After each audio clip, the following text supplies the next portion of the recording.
अस्सलाम वालेकुम दोस्तों, मेरा नाम है लियो, मिस्टर हमेशा की तरह मौजूद है दाऊद और आप देख रहे हैं जिस वक्त क्रिकेट हमारा एडिशन क्योंकि सर एक बनता है। दोस्तों आप लोग से बात करने जा रहे हैं जी। बात करेंगे आज आपके साथ टॉप क्रिकेट न्यूज का सेगमेंट है, आप लोग से शेयर करेंगे। नंबर 1 पे आप लोग से बात करने जा रहे हैं जो हमारे पास अपडेट आ रही है वो आ रही है जी पाकिस्तान टीम को लेकर के। पाकिस्तान की टीम जो है वो पहुंच चुकी है ऑकलैंड, जहां पर जो पाकिस्तान ने जो खेलना है मैच अपना नेक्स्ट। जरा से बात करेंगे जी। बोस ने बात की है जो उन्होंने आईपीएल को क्यों पिक किया है पीएसएल के ऊपर, जरा इस पे बात करेंगे। और बात करेंगे जिसके बाद हमारे पास अपडेट आ रही है वो आ रही है जी कि इंग्लैंड क्रिकेट बोर्ड ने रिजेक्ट कर दिया है प्रपोजल जो सऊदीया की लीग की तरफ से आ रहा था। वो क्या स्टोरी है वो आपको बताएंगे। रैंकिंग्स अपडेट हुई है भाई, बुध का दिन है, रैंकिंग होती है, अपडेट इस पर बात करेंगे। और उमर अकमल ने यानी हमारे अकू भाई ने बात की है वकार यूनुस को लेकर, कैसे उनका कैरियर खराब किया गया, इस पर भी बात होगी। तो अगर आप हमारे चैनल पर नए और पहली बार है चैनल को आप सब्सक्राइब करें, साथ लेकर बेल आइकन भूलिएगा। तो बात का आगाज करते हैं नंबर 1 खबर के साथ जो हमारे पास आ रही है। तो सबसे नंबर 1 खबर आ रही है हमारे पास यही आ रही है कि पाकिस्तान की जो टीम है वो पहुंच चुकी है भाई। इस वक्त जो है पाकिस्तान की टीम ऑकलैंड में जो मौजूद है। जुम्मे के दिन जो है पाकिस्तान की टीम का जो है मैच खेला जाना है और जुम्मे को ये मैच जो है इसकी टाइमिंग अब थोड़ी सी मुख्तलिफ होगी। क्या टाइम पे? 11 बजे। अब 11 बजे आपको जो ये मैच देखने को मिलेगा, बट मिलेगा फ्राइडे के दिन। क्या स्टोरी है? देखिए बिल्कुल पाकिस्तान और न्यूजीलैंड का थर्ड T20 अब सबकी जो नजरें हैं अब उसी मैच पर हैं, क्योंकि अब ये पाकिस्तान के लिए मस्ट विन है। अब कोई ऑप्शन नहीं है। अगर पाकिस्तान ये परसों मैच हार जाता है फ्राइडे वाले दिन तो फिर पाकिस्तान टीम ये सीरीज हार जाएगा। जो यंगस्टर्स के ऊपर एक स्ट्रेक लगा हुआ अभी तक जो सूरत हाल नजर आ रही है वो ये आ रही है कि पहले मैच में पाकिस्तान बिल्कुल फारिग हो गया था, दूसरे मैच में पाकिस्तान एटलीस्ट थोड़ा मैच को बेहतरी की तरफ एंड तक लेके गया था, थोड़ा नजर आ रहा था कि कुछ फाइट किया था। तो उस हिसाब से हम ये उम्मीद लगा सकते हैं कि जिस तरह दिन गुजर रहे हैं पाकिस्तान टीम आहिस्ता आहिस्ता अच्छा कर रही है। अगर आप पॉजिटिव चीज ढूंढ रहे हो तो ये अच्छी चीज है कि पहले मैच में 10 ओवर में उन्होंने टारगेट चेस कर दिया था, आप 91 पे ऑल आउट हो गए थे। अगले मैच में 15 ओवर में आपने 135 तक लेकर गए थे उनके लिए भी। और हमने देखा कि उनके जब 2 आउट होते हैं पहले ओपनर्स फिन एलन और सैफर्ड, उसके बाद वो भी स्ट्रगल करते हैं क्योंकि वो एक अलग अप्रोच से खेलते हैं। लास्ट मैच में भी 10 छक्के मार दिए थे, लेकिन बाकी प्लेयर्स एकदम से ठुस हो गए थे और हमने देखा कि वो प्रेशर भी ले रहे थे, वो उस तरह से अटैक भी नहीं कर पा रहे थे और न्यूजीलैंड बैकफुट पे गई थी। तो ये पाकिस्तान के लिए राहत की बात है। अलबत्ता पाकिस्तान टीम आज ऑकलैंड पहुंच गई है। आज आराम का दिन था पाकिस्तान टीम का। कल पाकिस्तान टीम ने ऑकलैंड में प्रैक्टिस करनी है लोकल टाइम ऑकलैंड के मुताबिक दोपहर 2 बजे से शाम 5 बजे तक 3 घंटे की पाकिस्तान टीम ऑकलैंड में प्रैक्टिस करेगी। खबरों के मुताबिक जो सोर्स हमें कोट कर रहे हैं न्यूजीलैंड से, कल पाकिस्तान मजीद तब्दीलियां अपनी 11 में करेगा। वो आपके साथ सुबह इंशाल्लाह बिल्कुल वो उसमें आपको बताएंगे क्या तब्दीलियां हो सकती हैं, लेकिन पाकिस्तान तब्दीलियां करने जा रहा है। दूसरी तरफ अगर आप पाकिस्तान की बात करते हैं तो यहां पर जो ओडीआई स्क्वाड है अगेंस्ट न्यूजीलैंड उसने आज अपने पर जमा लिए हैं और वो लाहौर पहुंच गया। बिल्कुल जी, आज उनका पहला ट्रेनिंग सेशन था। 23 मार्च को उन्होंने उड़ान भरनी है। 21 मार्च तक ये कैंप जारी रहेगा। अच्छा, अब्दुल्ला शफीक भी आए हुए थे और उन्होंने भी जो मीडिया से सवाल से बात की है, स्पेशली उनकी फॉर्म को लेकर जो है वो पूछा गया तो उन्होंने बड़ा अल्लाह का शुक्र अदा किया कि दोबारा उनका नाम जो आ गया। उन्होंने कहा कि जितना मैंने हार्ड वर्क किया इंशाल्लाह आप देखेंगे। बिल्कुल जी, इस अगर आप कैंप की बात करें तो आपके कप्तान मोहम्मद रिजवान, फिर आपके साबिक कप्तान बाबर आजम, अब्दुल्ला शफीक, इमामुल हक, वसीम जूनियर, नसीम शाह, आकिफ जावेद और तैयब ताहिर, ये सारे वो प्लेयर्स हैं जो प्रैक्टिस कर रहे हैं और अपने आप को तैयार कर रहे हैं। और फिर 23 मार्च को ये वया दुबई रवाना हो जाएंगे, न्यूजीलैंड ऑकलैंड की फ्लाइट लेंगे। तो अली साहब पाकिस्तान टीम यहां भी तैयारी पकड़ रही है, वहां भी कर रही है, लेकिन नतीजा अभी तक वो नहीं आ रहा जो पाकिस्तानी फैंस एक्सपेक्ट कर रहे हैं। एक्चुअली ऐसे हाल में ना जब चैंपियंस ट्रॉफी भी आपकी इतनी खराब गई हो, एक भी जीत नहीं मिली हो, ट्राई नेशन सीरीज में भी बस आप एक साउथ अफ्रीका को हरा के उनकी हल्की टीम को हराकर फाइनल में चले गए थे, लेकिन फिर न्यूजीलैंड से फिर हार गए थे। इस टाइम फैंस ना डेस्परेट है कि वो हमें जीत मिल जाए और जीत चाहिए। नहीं भाईजान, जीत भी चाहिए के अलावा फाइट हो गई है बहुत। आपको ये मैच जीतना है ताकि सीरीज को अपने लाइव रखना है। अगर आप ये मैच हार गए तो समझो जो यंगस्टर्स के पास बहुत बड़ा मौका था ना अपने आप को साबित करने का, वो भी यंगस्टर्स गवा गए, क्योंकि फिर आपकी सीरीज के अंदर जान ही खत्म हो जानी है, फिर आप कुछ भी करें मजा नहीं आना। लिहाजा आपको ये मैच जरूर जीतना है। और आपकी बदनसीबी फिर ये है कि फिर छोटे ग्राउंड में मैच है। ये ऐसे मेरा बड़ा फेवरेट ग्राउंड है, मुझे बड़ा पसंद है ऑकलैंड, बड़े छक्के लगते हैं में। तो सारे अली साहब ग्राउंड ज्यादातर छोटे, ऑकलैंड तो सबसे छोटा है, उनको तो बहुत कुट पड़, लेकिन न्यूजीलैंड को तो वैसे अगर आप कंपैरिजन करें तो अगर आप दुनिया से कंपैरिजन करें तो उनके सारे ग्राउंड छोटे हैं। वो फिर कैसे इतनी बेहतर बॉलिंग कर जाते हैं अपने छोटे ग्राउंड में? उनकी असल में जो बैटिंग की अप्रोच है वो बड़ी पॉजिटिव रहती है। फिन एलन की और सैफर्ड की उन्होंने एक रखा होता है कि एक बार अगर हमने अपनी निगाह बैठा ली फिर हम नहीं छोड़ेंगे, और ये उन्होंने किया। निगाह कहाँ बिठाता, वो तो पहली बॉल से मारता है। मतलब पहला ओवर तो मिडन खेला था उन्होंने शाइन का, वो सैफर्ड तो नहीं था। लेकिन नहीं सैफर्ड थी उसके बाद, ठीक है उसके बाद 3 छक्के मोहम्मद अली को लग गए, 4 छक्के शाहीन को मार दिया। मतलब अलग ही किस्म की क्रिकेट हमने देखने को मिली फिनालियन और सैफर्ड दोनों की तरफ से। खैर इसके बाद जो अपडेट आ रही है हमारे पास, वो अपडेट हमारे पास ये आ रही है कि इंग्लैंड क्रिकेट बोर्ड ने जो सऊदीया की जो लीग है उसके हवाले से जो प्रपोजल था उसको रिजेक्ट कर दी है। अब जो सऊदीया की लीग है, क्योंकि वो ये चाह रहे थे कि वो आईपीएल को टक्कर देने बेसिकली जाना चाह रहे थे, तो उसके हवाले से उन्होंने जो है वो ये तैयारी पकड़ी हुई थी, हम जो है तमाम बोर्ड से बात करेंगे और हम इसके हवाले से प्रॉपर एक विंडो निकालेंगे।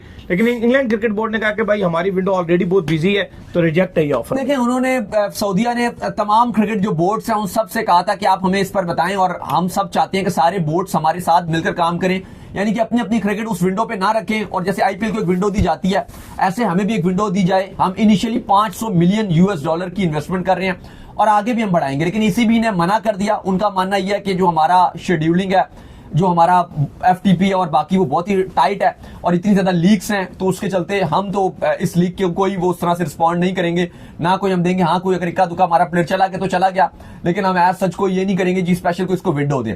लेकिन वजह जो इनसाइड सोर्स बताते हैं अली साहब, वो ये भी बताते हैं कि जो 100 टूर्नामेंट है उसमें चूंकि आईपीएल के जो ऑनर्स हैं उनकी इन्वेस्टमेंट बहुत ज्यादा है। अगर आप देखें तो तकरीबन $1 बिलियन से ज्यादा इन्वेस्ट किया गया है। जो इन्होंने आउटसाइड अपने इंग्लैंड से इन्वेस्टमेंट पकड़ी है वो $1 बिलियन से ज्यादा है। तो जो रिचर्ड गोल्ड है उनका भी मानना यह है कि जो हमारा सारा फोकस है वो अपने 100 टूर्नामेंट पे है कि उसको हमने किसी तरीके से आगे लेकर जाना है। और आईपीएल के भी बहुत सारे मालिकान हैं, वो भी उसके अंदर अपना पैसा लगा रहे हैं, तो वो यही चाहते हैं कि इसी को फोकस किया जाए। उनको ये भी लग रहा है कि अगर ये एक और लीग आ जाती है तो ये ही है। तो हाँ, वैसे भी उनको भी नजर आ रहा है कि भारतीय जो क्रिकेट बोर्ड है उसने तो अपने प्लेयर्स अलाउ नहीं करने, तो अल्टीमेट ये हमें इतनी इन्वेस्टमेंट मिल रही है तो ये हमारा ही कंपटीशन में ये आएगी। बाकी अगर आप ऑस्ट्रेलिया की तरफ से बात करें तो ऑस्ट्रेलिया की जो प्लेयर एसोसिएशन है उन्होंने भी इसकी तरफदारी करें और खबरें ये हैं कि शायद ऑस्ट्रेलियन क्रिकेट जो बोर्ड है वो भी मान जाएगा और वो भी इस लीग की हमायत कर देगा। लेकिन इंग्लैंड ने इसकी हमायत नहीं की और बीसीसीआई भी इसकी हमायत करता हुआ नजर नहीं आ रहा। सूरत भी नहीं करेगा बीसीसीआई, क्योंकि उनकी मेन लीग है। खैर इसके बाद जो है बोश आए हैं जी, बोश ने जो है बात की है, जो आईपीएल और पीएसएल का उनका मसला चल रहा था कि उन्होंने पीएसएल से विड्रॉ क्यों किया है। उन्होंने कहा जी कि आईपीएल जिस टीम ने मुझे पिक किया है बेसिकली मुंबई इंडियंस है, तो उन्होंने कहा इनके जो ग्लोबली नेटवर्क है वो बहुत ज्यादा स्ट्रांग है, तो मैंने अपने लॉन्ग टर्म कैरियर को देखते हुए मैंने जो है इस आईपीएल को जो पिक किया, नो डिसरिस्पेक्ट टू पीएसएल। तो मुझे ये लगता है कि अगर मैं यहाँ पर बेहतर परफॉर्म करूंगा तो मुझे दीगर अपॉर्चुनिटीज भी मिलेंगे। और इस वक्त जो दुनिया में बाकी लीगें भी हो रही हैं, तकरीबन 5 ऐसी लीगें हो रही है जहां पर जो ये आईपीएल फ्रेंचाइज के जो ऑनर्स हैं वो टीम को ऑन करते हैं। स्पेशली जो इनके अपने साउथ अफ्रीका में भी लीग हो रही है उसके भी जो ऑनर्स हैं उनका ताल्लुक भी इंडिया से ही है, तो इसलिए कार्बन बोश ने भाई इसको पिक किया। देखिए और कुछ खबरें ये भी आ रही थी कि जो आईपीएल के फ्रेंचाइज ऑनर्स हैं वो ये स्ट्रेटजी भी बना रहे थे कि एक प्लेयर को हम इंटरनेशनली किसी भी प्लेयर को ज्यादा सारे पैसे देके पूरे साल के लिए हमारी जितनी भी लीग्स हैं कहीं भी हम खेल रहे हैं, चाहे हमारी सीपीएल में कोई टीम है, 100 में है, ILT20 में है, साउथ अफ्रीका में है, कहीं भी हमारी जो फ्रेंचाइज टीम है वो हमारी सारी टीमों की तरफ से खेलेगा। बिल्कुल, तो ये एक उन्होंने स्ट्रेटजी बनाई थी। तो बोश को भी लग रहा है कि अगर ऐसा हो जाता है तो मुझे भी मुंबई की तरफ से ज्यादा फायदा हो जाएगा। लेकिन अभी तक पीसीबी ने अब ये अभी तक कंफर्मेशन नहीं दी कि उन्होंने उनके जवाब को तसल्ली बख्श मांगा या नहीं मांगा, मतलब एक्सेप्ट किया कि नहीं किया। इस पर पीसीबी अब क्योंकि एक्शन जो आप कहें कि उनके अगेंस्ट लीगल एक्शन रखने की भी पूरी सलाहियत रखता है, क्योंकि उन्होंने पीसीबी का जो पीएसएल का कॉन्ट्रैक्ट है वो साइन किया, बेशक उन्होंने रीजन जरूर दिया। खिलाड़ी सीधी सी बात है वो लालची है, जो सच्ची बात है कि वो लालच करते हैं कि जहां से उनको पैसा ज्यादा मिलेगा वहां जाएंगे, और आईपीएल और पीएसएल के पैसों में जमीन आसमान का फर्क। ये भी हकीकत है। हाँ, जो ये पीएसएल में जलमीन इनको डायमंड कैटेगरी में पिक किया है, इनको जो आईपीएल से पैसे मिल रहे हैं वो भी काफी ज्यादा मिल रहे हैं। पीएसएल से अगर आप कंपैरिजन करोगे तो 4-5 गुना ज्यादा इनको पैसे मिल रहे हैं। तो ये भी एक रीजन शायद है जिसकी वजह से उन्होंने चूज किया। वो रीजन तो जो मर्जी देंगे, लेकिन हकीकत बात यही है कि उन्होंने सिर्फ और सिर्फ पैसों की खातिर आईपीएल में वो जा चुके हैं। बिल्कुल। इसके बाद जो अपडेट आ रही है जी वो आ रही है रैंकिंग को लेकर, और अपडेट ये आ रही है कि रैंकिंग जो है बुध के दिन जो है वो अपडेट हुई है। बाबर आजम की रैंकिंग भी जो है वो डाउन हुई है, बॉलर्स को भी बड़ी कुट पड़ी थी, उनकी रैंकिंग के हवाले से बुरी खबर है। क्या खबर है जी? देखिए बिल्कुल रैंकिंग्स की अपडेट आई है। बाबर आजम की 1 दर्जे रैंकिंग गिरी है। बाबर आजम पहले 7वें नंबर पे थे, वो 8 पर चले गए हैं T20 में। रिजवान 9वें नंबर पर ही हैं। शाहीन शाह अफरीदी की रैंकिंग में 6 दर्जे तंजली आई है और अब वो 29वें नंबर पे जा चुके हैं। 6 दर्जे जो डाउन हुए हैं। अलबत्ता हारिस रऊफ को 2 दर्जे तरक्की मिली है, स्टिल वो 26वें नंबर पे हैं। अब्बास आफरीदी बदस्तूर 45वें नंबर पर हैं। तो ये पाकिस्तानी प्लेयर्स की रैंकिंग है, कोई खास मजेदार रैंकिंग्स नहीं है। टोटल ही रैंकिंग्स अगर आप देखें गिरी हैं, खाली हारिस रऊफ हैं जिनको 2 दर्जे तरक्की मिली है क्योंकि अच्छी थोड़ी बॉलिंग की थी उन्होंने, बाकी को खास मजा नहीं आ रहा। थोड़ी सी हमारे जो इंडिविजुअल परफॉर्मेंसेस भी हैं वो भी इतनी अच्छी नजर नहीं आ रही, लेकिन जो बड़ी डिसअपॉइंटमेंट नजर आती है अली वो ये कि जो पिछला मैच था उसमें आपने देखा होगा हारिस रऊफ गेंद कर रहे थे, कैच छूट गया था, एक शादाब ने कैच छोड़ा, फिर उसके बाद दोबारा से जब शादाब ने कैच पकड़ा तो हारिस रऊफ जिस तरह से सेलिब्रेशन कर रहे थे, मतलब मैच डेड हो गया, आपको नजर आ रहा है कि मैच एंड हो गया, खत्म हो गया, लेकिन वो इतना खुश हो रहे थे, इतना झपियां मार रहे हैं, वो चिपकना शुरू हो गए, वो खुश, मतलब एक मतलब हंसना कोई मसला नहीं है, मतलब खुशी है ना उनको। हाँ, वही मैं बात कर रहा हूँ। बाकी प्लेयर्स मैच हार रहे होते हैं तो वो कितने परेशान, मतलब आप देखो कि एक मैच डेड हो गया है, यानी कि मैच नजर आ रहा है कि खत्म हो गया, मैच में कुछ भी नहीं रहा, उसके बाद आप ऐसे सेलिब्रेशन कर रहे हो कि एक विकेट मिल गई मुझे और आप उस पर खुश हो रहे हो कि यार मेरी इंडिविजुअल परफॉर्मेंसेस।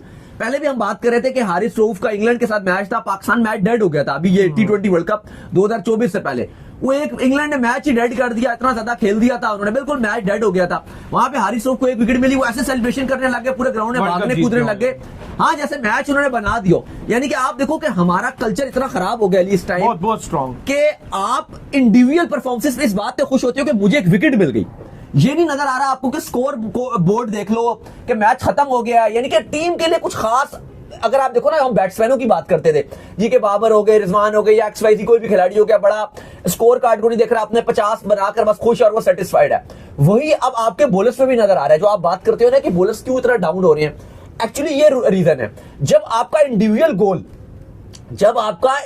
गोल आपके ऊपर भारी हो जाता है और आप ये समझते हो कि टीम को जितवाना इतना इंपॉर्टेंट नहीं है, तो फिर यही होता है जो हमारी सोफ का वो अंदाज देखा, एक विकेट पे मैच डेड होने के बाद खुश हो रहे होते हैं। खैर इसके बाद जो अपडेट आ रही है वो आ रही है उमर अकमल के हवाले से, तो अक्कू भाई के जो गिले हैं वो कंटिन्यू है और विकी भाई के साथ यानी कि वकार यूनुस के साथ उनके गिले जो है कंटिन्यू है। याद होगा आपको उनकी पहले भी एक वीडियो वायरल हुई थी जिसमें वो कह रहे थे कि विकी भाई ने मुझे कहा था कि तू कीपिंग करेगा तो तू टीम में रहेगा, मैंने कहा विकी भाई ऐसे ना करो, मैं बैटिंग कर लूंगा, मुझे टीम में रख लो, अगर नहीं मैं तो नहीं फिर रखूंगा अगर तू विकेट कीपिंग नहीं करता।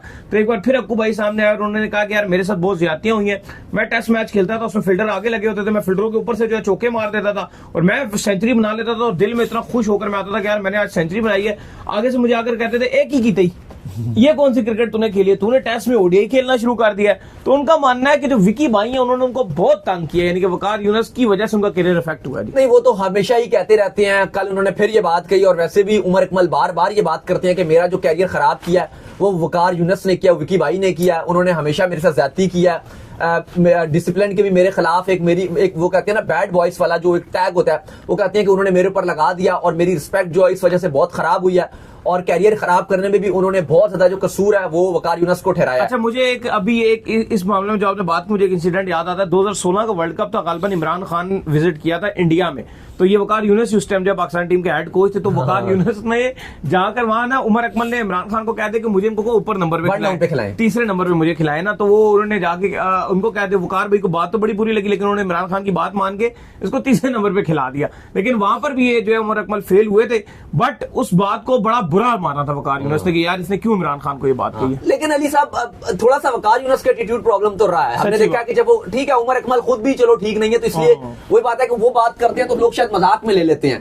क्योंकि उमर अकमल ये बोल रहे हैं तो उनकी कोई इमेज इतनी खराब हुई है तो लोग कहते हैं हाँ ये तो कुछ भी बोल रहे हैं, लोग हाँ हाँ कर देते हैं, ये लोग सीरियस नहीं लेते। लेकिन एक्चुअल में वकार यूनुस ने उमर अकमल नहीं बल्कि बहुत सारे क्रिकेटर्स और वकार यूनुस और मिसबाह का जो ट्रायो बना था, ट्रायो, इस ट्रायो ने तो बहुत ही ज्यादा डैमेज। इवन अब्दुल रजाक इस बात की बात करते हैं कि अब्दुल रजाक का कैरियर खराब करने में बहुत अहम किरदार अदा किया वकार यूनुस ने, और भी बहुत सारे खिलाड़ी हैं आपके, शाहिद खान आफरीदी ये बात करते हैं कि शायद मैं 1 साल और खेल लेता अगर वकार यूनुस ना होते, और भी बहुत सारे खिलाड़ी हैं जो वकार यूनुस की वजह से रहे हैं। चलो ये तो उमर अकमल की बात हो रही है, लेकिन और भी बहुत सारे हैं। और मजे की बात यह कि वो हर टाइम तैयार भी रहते हैं दोबारा पाकिस्तान टीम की कोचिंग पकड़ने के लिए। मुझे सोहेल खान का इंसिडेंस याद आता है कि सोहेल खान कहते थे कि अगर वो अच्छी बॉलिंग कर जाते थे और मैन ऑफ द मैच हो जाए तो वो कहते थे जी वकार यूनुस कहते हैं कि आप जाके मेरा नाम बोला करें वहां पर पोस्ट मैच प्रेजेंटेशन में कि भाई विकी भाई ने मुझे टिप्स दी थी, गेंद करना बताया था, इधर करना ये करना, तो वो थोड़ा सा वकार यूनुस इस तरह के थे। एक्चुअली होता ही है ना, क्या मसला फेम कर रहा था, इतना फेम होने के बाद भी लोग ये चाहते हैं बस हमारा ही नाम, क्योंकि कुछ क्रिकेटर देखो वकार यूनुस एक एक्स्ट्रा ऑर्डिनरी क्रिकेटर थे, बहुत शानदार थे, लेकिन वो रिटायर्ड हो गए ना, शायद से वो अपने शल से निकल नहीं सके। कोचिंग एक अलग रोल होता है, उसमें आपको मानना पड़ता है कि बेशक आप जितना मर्जी बड़ा नाम हो, लेकिन एक छोटा प्लेयर भी होना, जब वो फील्ड पे होता है तो उस टाइम स्टार वो है जो मिडल में है। आप नहीं हो स्टार। अच्छा, ये तो जो कोचेस के जो कोर्सेज इंट्रोड्यूस करवाए हैं ना, वो यही करवाए हैं बेसिकली। उसमें इनको कोचिंग करना यही बेसिक सिखा रहे होते हैं कि भाई आपने अपनी स्टारी से निकलना है, उनको यही बता रहे होते हैं। लेकिन ये लोग एक्सेप्ट करने को तैयार नहीं होते। फिर हफीज साहब के 90s के क्रिकेटर को जब रगड़ते हैं, तो फिर 90s के क्रिकेटर मिलकर हफीज को रगड़ने आ जाते हैं। इसलिए फॉरेन कोचेस आप देखो कि जब वो आते हैं तो वो उनके अंदर ये प्रॉब्लम नहीं होती, एटीट्यूड प्रॉब्लम जो आपके लोकल कोचेस में। वरना देखो लोकल कोचेस सबसे बेस्ट है अगर आप कंपैरिजन करो ना, क्योंकि फॉरेन कोच की तो जबान भी समझ नहीं आती, कुछ भी समझ नहीं आती। लेकिन जो आपके लोकल कोचेस होते हैं, एटीट्यूड प्रॉब्लम, उनका एटीट्यूड प्रॉब्लम होता है। वो अपने आप को स्टार ही समझ रहे होते हैं, इसलिए फिर वो सक्सेसफुल नहीं हो पाते। आज देख लो, आपने मेरे साथ थे, आप शेब अख्तर को मिले भी थे, सारा कुछ आज भी फील होता है ना शेब अख्तर के अंदर वो स्टारी मौजूद है, वही सब चीजें हैं, सब कुछ, कोई कुछ नहीं बदला। मतलब आप चलो शोएब अख्तर फिर भी बड़े नाम है, लेकिन आप वैसे भी कंपैरिजन करो ना, कोई भी आपके क्रिकेटर है बड़े नाम है, लेकिन मैं वैसे बात कर रहा हूँ कि ऐसा फील आता है ना कि यार एक स्टार ही है। चलो आप स्टार हो, एडमिट की हर चीज ओके है, लेकिन जब आप कोचिंग के रोल में जाओ ना, जब आप कोच बन जाओ, तो उस टाइम खाली चलो आप बाहर हो, आप फिर भी स्टार हो, आपने बहुत कुछ मुल्क के लिए किया हुआ, आप हर चीज ओके है। लेकिन जब आप टीम के साथ हो ना, तो फिर वो खिलाड़ी आपसे बड़े हैं, तो उसको कन्वर्ट नहीं कर पाते ना, वो उसी शेल में रह जाते हैं। तो चले, उम्मीद करते हैं आज हमारा शो आपको पसंद आया। वीडियो को लाइक कीजिए, हमारे चैनल को सब्सक्राइब कीजिए, साथ में बेल आइकन को बजाइए। एक और काम कर लीजिए और वही कर लीजिए कि आप जो है जी इंस्टाग्राम को बताइए, इनको फॉलो बिल्कुल। इंस्टाग्राम पे मुझे फॉलो कर लीजिए, वहां पे मैं मौजूद हूं, दाऊद क्रिकेट के नेम से। अगर आपको कोई सवाल है तो भेजिएगा, उनको भी फॉलो कीजिए। मैं क्रिकेट लवर अली ऑफिशियल के नाम से, लिंक डिस्क्रिप्शन में मौजूद है, जाइए फॉलो कीजिए। फिर आप सुनते हैं नेक्स्ट वीडियो, ख्याल रखिएगा।